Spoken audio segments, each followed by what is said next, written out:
Hello bachcho, let's see this question. The question says, what values set the guru apart from his disciple, or values determine character? Discuss this statement with reference to the characters of guru and the disciple.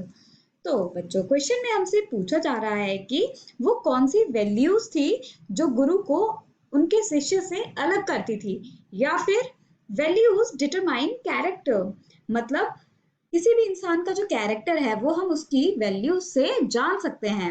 इस चीज को हमें discuss करना है गुरु और उनके शिष्य के कैरेक्टर को रेफरेंस में रखते हुए। Here, the key concept says different people exhibit different values. भिन्न भिन्न लोग भिन्न भिन्न तरह की values exhibit करते हैं। The values of farsightedness, wisdom, calmness, and rationality made the guru different from his disciple. Although the guru and his disciple were both ascetics, it was the guru who made a good use of the knowledge that he had accumulated over the years. तो बच्चों, यहाँ पर गुरु की कुछ values बताई गई हैं, जैसे कि फार साइटेडनेस मतलब दिव्य दृष्टि, मतलब फ्यूचर की चीजें देख लेना, विजडम मतलब ज्ञान और बुद्धि उनकी, कामनेस शांति, और रैशनैलिटी मतलब चेतना गुरु को उनके डिसिपल से डिफरेंट बनाती हैं।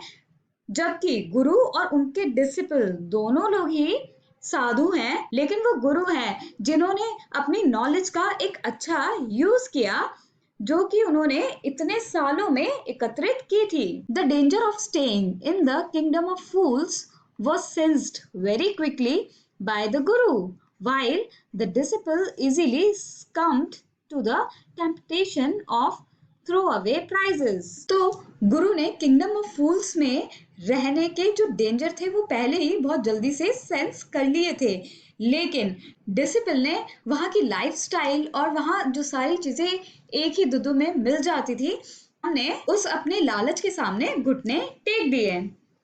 Again the wise Guru left the kingdom, but the foolish disciple stayed back and ultimately fell prey to king's whim.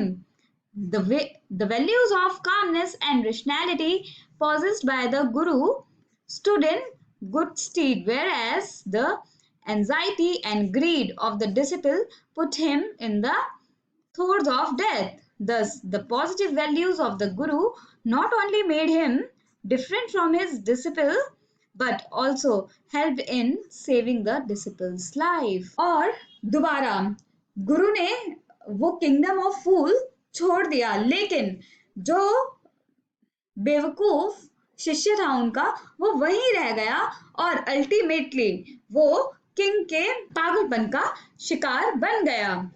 तो जो वैल्यूज थी शांति की और रैशनैलिटी की जो गुरु पॉजेस करते थे वो बहुत अच्छी निकली, जबकि लालच और एंजाइटी जो थी डिसिपल की उसने उसको डेथ के घेरे में रख दिया। दस क्या होता है ना कि जो पॉजिटिव वैल्यूज हैं वो हमेशा आपके अंदर एक पॉजिटिव एनर्जी लाती हैं जो गुरु के अंदर थी, और उन्होंने इस एनर्जी की वजह से ना ही सिर्फ डिसिपल की लाइफ को बचाया, बल्कि और यही पॉजिटिव वैल्यू गुरु को अपने शिष्य से अलग करती है, और इसी वैल्यू की वजह से गुरु अपने शिष्य की जिंदगी को बचा पाए। I hope you understood it well. Best of luck. Thank you.